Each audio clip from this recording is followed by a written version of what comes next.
Hit 3 is A decent crime thriller. നമ്മൾ കഴിഞ്ഞ 2 party കണ്ട പോലെയുള്ള ഒരു ക്രൈം ഇൻവെസ്റ്റിഗേഷൻ എന്നുള്ള ഒരു പരിപാടി ഈ സിനിമയുടെ ഒരു ചെറിയൊരു പാർട്ട് മാത്രമേ ഉള്ളൂ. കാരണം ഈ സിനിമ കൂടുതലായിട്ട് ഒരു ഹീറോ സെൻട്രിക് അല്ലെങ്കിൽ ഒരു മാസ് ഹീറോ എലിവേഷൻ തരാൻ പറ്റുന്ന രീതിയിലുള്ള ഒരു പടമാണ്. ഞാൻ എന്നൊരു വലിയൊരു ആക്ടർ വന്നപ്പോൾ സിനിമയുടെ ആ ഒരു പാറ്റേൺ തന്നെ മൊത്തത്തിൽ അവർ മാറ്റിയിട്ടുണ്ട്. പക്ഷേ ഇൻവെസ്റ്റിഗേഷൻ ഒരു പാർട്ടായിട്ട് തന്നെ വെച്ച് വെറുതെ കുറേ ഒരു പക്കാ കൊമേഴ്ഷ്യൽ പടം ആക്കാതെ കുറേ കാര്യങ്ങളൊക്കെ ഒരു ചെയ്തിട്ടുണ്ട്. പക്ഷെ അതൊരു ഈക്വലി ബാലൻസ്ഡ് ആണോ എന്ന് ചോദിച്ചാൽ, കാരണം ഇതിൻ്റെ first half full and full ഈ ഒരു ഇൻവെസ്റ്റിഗേഷൻ ആണ്. കമ്പാരിറ്റീവ്ലി എനിക്ക് സെക്കൻഡ് ഹാഫ് കൂടി കണ്ടു കഴിഞ്ഞപ്പോൾ ഫസ്റ്റ് ഹാഫാണ് കുറച്ചും കൂടി ഇൻട്രസ്റ്റിംഗ് ആയിട്ട് തോന്നിയത്.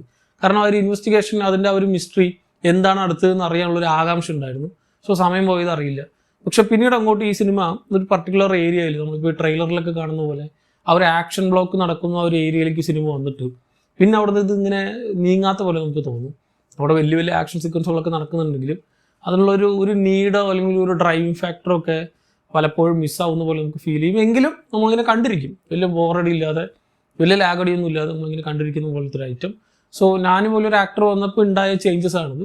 അത് ഒരു കണക്കിനൊക്കെ ഓക്കെ, കാരണം കുറേ സാധനങ്ങളൊക്കെ പ്രത്യേകിച്ച് ഇപ്പോൾ നാനി ഫാൻസ് ഒക്കെ ഉണ്ടെങ്കിൽ അല്ലെങ്കിൽ തെലുങ്ക് ഓഡിയൻസിനൊക്കെ കൂടുതൽ ഇഷ്ടപ്പെടുന്ന രീതിയിലാണ് സാധനം ചെയ്തിട്ടുള്ളത്. എന്നാൽ ഓവറാക്കിയിട്ടോ അല്ലെങ്കിൽ വലിയ ഓവർ ദി ടോപ്പ് ക്യാരക്ടർ ആക്കിയിട്ടോ അല്ലെങ്കിൽ over the top mass field സാധനങ്ങളായിട്ടൊന്നുമല്ല. ഒരു നോർമൽ പോലീസ് ഓഫീസർ, പക്ഷെ കുറച്ച് റൂത്ത്ലെസ് ആണ്. അതുകൊണ്ട് തന്നെ ഈ സിനിമ എ റേറ്റഡ് ആണ്. കാരണം അൾട്രാ വയലൻസുകളൊക്കെയാണ് സിനിമയിൽ കാണിക്കുന്നത്. പക്ഷെ ചില സാധനങ്ങളൊക്കെ സ്ക്രീനിലില്ല. സ്ക്രീനിലുള്ള വയലൻസുകൾ തീരെ കുറവാണെന്ന് പറയാം. അത്ര വലിയ വയലൻസ് ഉണ്ടോ എന്ന് ചോദിച്ചാൽ ഇല്ല, എന്നാൽ ആവശ്യത്തിനുണ്ട് താനും. ഈ രീതിക്ക് ഒരു മുൻപ് ചെയ്തിട്ടാണ് സാധനം പോകുന്നത്. പക്ഷേ ആക്ഷൻ ബ്ലോക്കുകൾ കുറവാണ് കമ്പാരിറ്റീവ്ലി. ഇടയിൽ വെക്കാണ്ട് ഒരു പോർഷനിലൊക്കെ ആയിട്ടാണ് ഇവർ മാറ്റി വെച്ചിട്ടുള്ളത്. പ്രത്യേകിച്ച് ഒരു തേർഡ് ആക്ടിലൊക്കെ ആയിട്ട്. അപ്പോൾ ആ ഒരു തേർഡ് ആക്ടൊക്കെ ഫുൾ ആൻഡ് ഫുൾ ഈ ആക്ഷൻ സീക്വൻസുകൾ വരുമ്പോൾ നമുക്കൊരു ഹൈ തരുന്ന രീതിയിലുള്ള ഒരു ആക്ഷൻ ഒന്നുമില്ല. കാരണം ഒരു ഡ്രൈവ് വേണം, നമുക്കൊരു നീഡ് വേണം.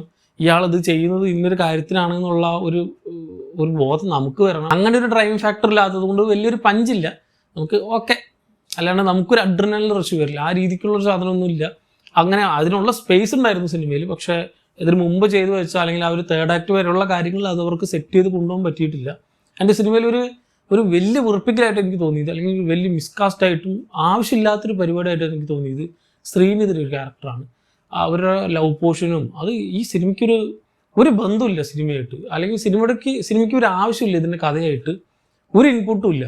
ഈ ക്യാരക്ടർ അവിടെ പോകുന്നു, ഈ ഒരു ക്യാരക്ടറിനെ പറ്റി ചിന്തിക്കണ പോലും ഇല്ല ഈ നാനിയുടെ ക്യാരക്ടർ. പിന്നെ വെറുതെ സ്ക്രീൻ ടൈം കൂട്ടാൻ വേണ്ടി അല്ലെങ്കിൽ റൺ ടൈം കൂട്ടാൻ വേണ്ടി കുത്തിക്കയറ്റിയ പോലെ ഉണ്ട്. ഐ തിങ്ക് ആ ഒരു പോർഷൻ കംപ്ലീറ്റ്ലി ഈ ഒരു പടത്തിൽ നിന്ന് കട്ട് ഔട്ട് ചെയ്തിട്ടുണ്ടായിരുന്നെങ്കിൽ ഇതിൻ്റെ റൺ ടൈമും കുറച്ചും കൂടി നന്നായിട്ടുണ്ടാവും. ഒരു 2 മണിക്കൂർ അല്ലെങ്കിൽ 2:10 നിന്നാലും ഇതൊരു 2.5 മണിക്കൂറിൻ്റെ പടം അത്രയ്ക്കില്ല. ചില സമയത്തൊക്കെ നമുക്ക് വലിപ്പിക്കലായിട്ട് തോന്നും. പ്രത്യേകിച്ച് ഫസ്റ്റ് ഹാഫിലും സെക്കൻഡ് ഹാഫിലും ഈക്വലായിട്ട് ഈ ഒരു ക്യാരക്ടർ പ്ലേസ് ചെയ്ത് ആ പോർഷൻ മതി. വേറെ ഒക്കെ ഓക്കെ, ആ ഒരു ഇൻവെസ്റ്റിഗേഷനും ആ ഒരു ആക്ഷൻ ബ്ലോക്കും ഒക്കെ ഓക്കെ. ഈ ഒരു പോർഷൻ കംപ്ലീറ്റ്ലി മിസ് ഔട്ട് ആക്കിയിട്ടുണ്ടായിരുന്നെങ്കിൽ നമുക്ക് കുറച്ചും കൂടി ട്രിം ചെയ്ത പോലെ തോന്നുന്നുണ്ടോ. ഇത് പടം ഇങ്ങനെ സ്ട്രെച്ച് ചെയ്ത് കിടക്കുന്ന പോലെ പല സമയത്ത് ഫീൽ ചെയ്യും. അതിനുള്ളൊരു മെയിൻ കാരണമായിട്ട് തോന്നുന്നത് എനിക്ക് ഈ ഒരു ക്യാരക്ടറിൻ്റെ ഇൻവോൾവ്മെൻ്റ് ആണ്. അങ്ങനെ ഒരു ക്യാരക്ടറെ വേണ്ടിയിരുന്നില്ല എന്ന് തോന്നി സിനിമ കണ്ടു കഴിഞ്ഞപ്പോൾ. ബാക്കി നാനിയുടെ പെർഫോമൻസ് ഒക്കെ ഓക്കെയാണ്. ബാക്കി ആർക്കും ഒന്നും അങ്ങനെ ഔട്ട് പെർഫോം ചെയ്യാനുള്ള കാര്യങ്ങളില്ല. പക്ഷെ സിനിമ എൻഡ് നോട്ട് അല്ലെങ്കിൽ നിർത്തുന്ന ആ ഒരു തേർഡ് ആക്ടിലാണ് ഈ സിനിമ മെയിനായിട്ട് ഇവർ പിടിക്കാൻ നോക്കിയിട്ടുള്ളത്. ഈ അതുവരെ കാണിച്ചതൊക്കെ ഓക്കെ, വലിയ ഇമ്പാക്റ്റോ വലിയ പഞ്ചും ഇല്ലെങ്കിലും കാണുന്ന പ്രേക്ഷകർക്ക് കുറേ ക്യാമിയോസ് കാണിച്ച ഒരു ഹൈയിൽ ഇറങ്ങി വരുന്നുള്ള രീതിയിൽ ചെയ്യുന്നുണ്ട്. കുറച്ചൊക്കെ ഓക്കെയാണ്, ശരിയാണ്. എനിക്ക് ആ ഒരു ബാക്കിയുള്ള ക്യാമിയോസിനേക്കാൾ കൂടുതൽ ഇതിൻ്റെ അടുത്ത പാർട്ട് ആര് ചെയ്യാൻ പോകുന്നു എന്ന് പറഞ്ഞ് നിർത്തുന്ന പരിപാടി ഉണ്ടല്ലോ. നമുക്ക് ഹിറ്റ് 2-ൽ നമ്മൾ കണ്ടിട്ടുണ്ടായിരുന്നു. ഇപ്പോൾ ഞാനാണ് അടുത്ത് വരാൻ പോകുന്നത്. അതേപോലെ കൊണ്ട് നിർത്തുന്ന ആ ഒരു സംഭവം അടിപൊളിയായിട്ടുണ്ടായിരുന്നു. നമുക്ക് എല്ലാവർക്കും പരിചയമുള്ള, നമുക്ക് കണ്ട് ശീലമുള്ള, ഓക്കെ ഇന്ന ആൾ വന്ന അടിപൊളിയായിരിക്കും നമ്മുടെ മൈൻഡിലുള്ള ഒരു ക്യാരക്ടറിനെ കൊണ്ട് കാസ്റ്റ് ചെയ്ത് ഇനി അടുത്ത പാർട്ടിൽ ആളാണ് വരുന്നതെന്ന് പറയുമ്പോൾ അത് പ്രോപ്പറായിട്ട് വർക്കൗട്ട് ആയിട്ടുണ്ടായിരുന്നു. ആൻഡ് പോരാത്തതിന് മറ്റു വരുന്ന ക്യാരക്ടേഴ്സിൻ്റെ ക്യാമിയോസും അല്ല ഈക്വലി വേണ്ട പോർഷനിൽ കറക്റ്റായിട്ട് വരുന്നുണ്ട്. പക്ഷെ ഇതൊന്നും ആ ഒരു ഫിലിമിൻ്റെ ടോട്ടാലിറ്റി അഫക്റ്റ് ചെയ്യുന്നുണ്ടോ എന്ന് ചോദിച്ചാൽ വലിയ രീതിക്കൊന്നും ഇല്ല. ആ ഒരു ക്യാമിയോസ് വരുന്ന സമയത്ത് നമുക്കൊരു കൈയടിക്കാൻ തോന്നുമെങ്കിലും അതുവരെ നമ്മൾ കണ്ടുകൊണ്ടിരുന്നു, അതിന് മുമ്പ് കണ്ടുകൊണ്ടിരുന്നൊക്കെ ഒരു ഓക്കെ മോഡലുള്ള സാധനം. സോ ഒരു നാനിയുടെ കരിയറിൽ ഇങ്ങനത്തെ വെറൈറ്റി സാധനങ്ങളൊക്കെ ചെയ്യാറുണ്ട്. ഒരു മിനിമം ക്വാളിറ്റി ഉള്ള ഒരു പടമായിട്ട് നമുക്ക് എപ്പോഴും കയറാറുണ്ട് നാനിയുടെ പടങ്ങൾക്ക്.